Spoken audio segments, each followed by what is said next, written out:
Adriana Zarri? Sono qua. Adriana, scusami. Sono qua. Allora, di la tua. Buonasera, ma io dico subito la mia.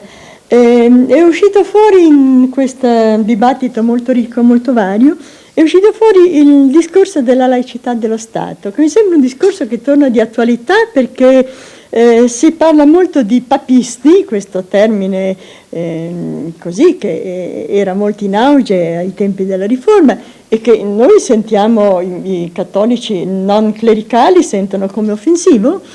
È tornato di moda ed è stato applicato molto stranamente ai pacifisti, che i pacifisti non sono affatto papisti clericali, non è che le nostre sagrestie o le nostre parrocchie sfornano molti pacifisti, purtroppo ne sfornano non moltissimi.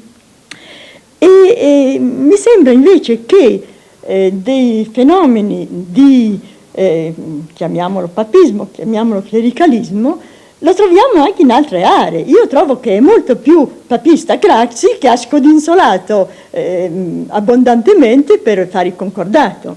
E i socialisti con l'ora di religioni sono stati molto più clericali di quanto di solito non siano i pacifisti. Per quanto mi riguarda, io ho fatto la campagna per la 194, il che vuol dire che alla laicità dello Stato ci tengo, anche se sono favorevole alla pace. Però, ecco, nonostante sia molto ferma sulla laicità dello Stato, non posso non accettare pienamente il principio della coscienza, dell'obiezione di coscienza a tutti i livelli. È meglio obbedire a Dio che agli uomini, è un dettato biblico e su cui per un credente non ci piove. E tutti i primi secoli della Chiesa sono stati contrassegnati dal fenomeno del martirio, che era un'obiezione di coscienza. Ora abbiamo visto le stranezze di questi incroci.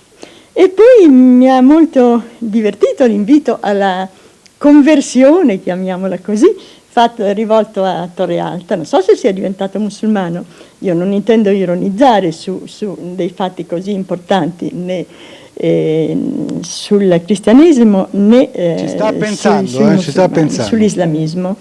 Però abbiamo visto che avrebbe fatto anche presto a convertirsi, perché diceva è molto facile, basta ripetere una formula, e questo ci fa sorridere, però non sorridiamo tanto perché anche per noi essere cristiani è molto facile tante volte, basta andare in chiesa così per abitudine o accendere un cero e abbiamo anche sentito dire che con grande orrore che era teorizzato che uccidere un curdo non è peccato e ci ha fatto orrore, però anche la tradizione cristiana purtroppo ha teorizzato in tempi andati che uccidere un infedele o uccidere un musulmano non è peccato.